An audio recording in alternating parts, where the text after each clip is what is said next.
At 6:03 a.m., the alarm triggers a familiar, rigid cycle. For Nadia, this is the sound of a routine she feels powerless to break. She mutters for 5 more minutes, a reflex she's practiced every morning this month. But today, a calm voice interrupts the habit. "You said that yesterday." Nadia sits up, scanning her empty apartment.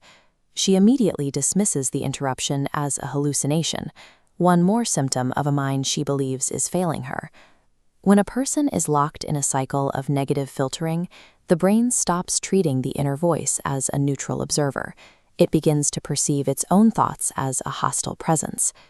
The morning descends into a sequence of small, sharp failures.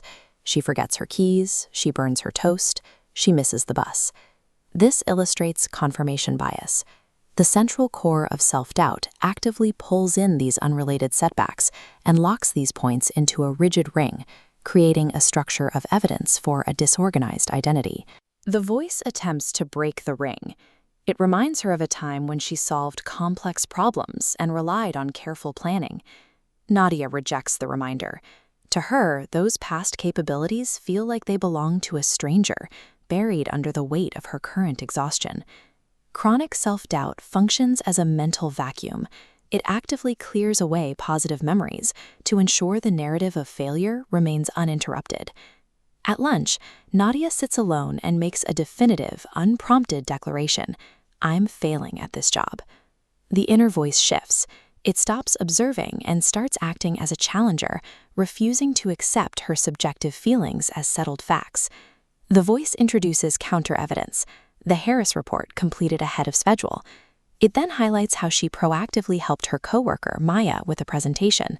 On the scale of data, these actions create a heavy counterweight to her feelings of failure. Nadia immediately attempts to deflect. She calls the report a fluke and argues she only helped Maya because she was asked to. A deeply entrenched negative self-image will fight to maintain itself. It often chooses the familiarity of a known struggle over the vulnerability required to accept evidence of success. The voice forces her to look at her own agency. Maya asked for help, but Nadia is the one who chose to provide it. Disturbed by this internal resistance, Nadia demands to know why her own mind is suddenly arguing in her defense.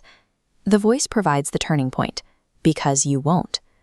Nadia is forced to realize that she has completely abandoned the practice of giving herself credit. This is cognitive reframing in action. When the conscious self becomes an adversary, the inner voice acts as a proxy advocate, holding the line against the fog of self-criticism. This first step in shifting her perspective is small but vital. She is simply stopping her active campaign against the wins she has already secured. By evening, Nadia stands at the bathroom mirror. The morning's hostility has faded into a quiet vulnerability. She looks at her reflection and admits she is tired and unskilled at managing these feelings. The voice adopts the role of a coach. It treats her current struggle as a temporary state of learning.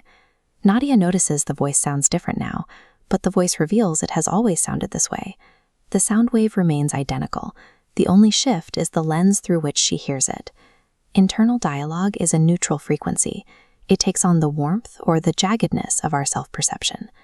The 6:03 a.m. alarm rings the next morning. It marks the start of a second attempt. Nadia swings her legs out of bed and decides to engage with the day. She is making a conscious choice to try.